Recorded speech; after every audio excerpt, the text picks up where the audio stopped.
সব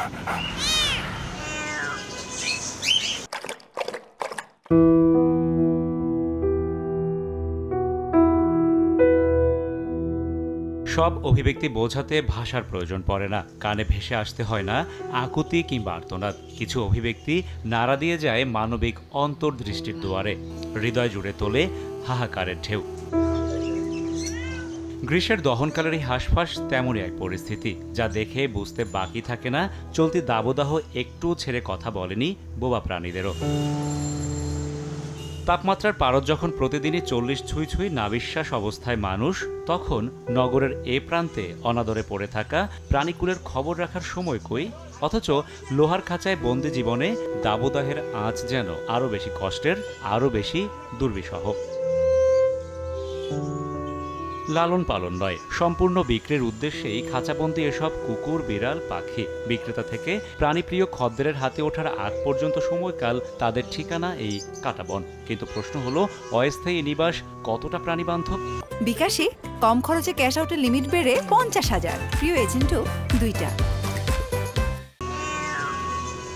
প্রাণী বিবেচনায় নেই খাঁচার পরিমাপের ঠিকঠাক। আবার ছোট্ট খাঁচায় যেখানে একটি প্রাণী নড়াচড়া করা দেয়, সেখানে একাধিক প্রাণীর ঠাসাঠাসি করে বন্দি জীবন। হাতে গোনা 2-1টি ছাড়া বেশিরভাগ দোকানেই নেই তাপমাত্রা নিয়ন্ত্রণের কোনো ব্যবস্থা। বৈদ্যুতিক ফ্যান ছেড়ে পরিস্থিতি স্বাভাবিকের চেষ্টা। ফলাফল প্রচণ্ড দাবদাহে ওষ্ঠাগত প্রাণ যেন মৃত্যু সমযন্ত্রণা। পার্সিয়ান ক্যাটগুলো এসির মধ্যে থাকতে ওরা কমফোর্ট ফিল করে। একটু তো কষ্ট হচ্ছে এই দোকানের এই টাইপের বিড়ালদের। ফ্যান নাই, এসি নাই, কিছুই নাই। রাতের বেলা তো খুবই বাজে একটা অবস্থা, দোকানগুলো অফ থাকে যখন।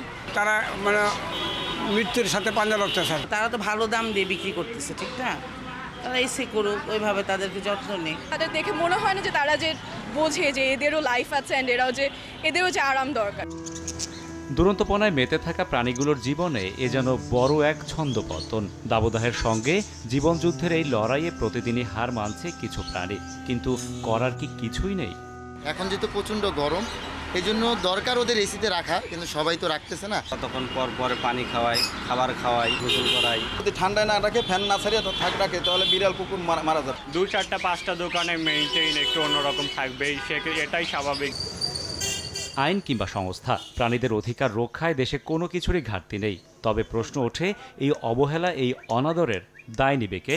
এটা আসলে শুধু বাণিজ্যিক একটা পণ্যের মতো সে দেখছে, মানে জড়ো একটা বস্তুর মতো সে একে রাখছে। মরে গেলে ফেলে দিল, আর বিক্রি করে ফেললে তো তার লাভ উঠে আসছে। এই যে প্রাণীদের উপর যে অবিচারটা হচ্ছে, প্রাণী কল্যাণ আইন 2019 হবার পরে এই দায় কোনোভাবে প্রাণী সম্পদ অধিদপ্তর এড়াতে পারে না, কারণ এই আইনটা প্রয়োগ করার জুরিসডিকশনটাই হচ্ছে প্রাণী সম্পদ অধিদপ্তরের।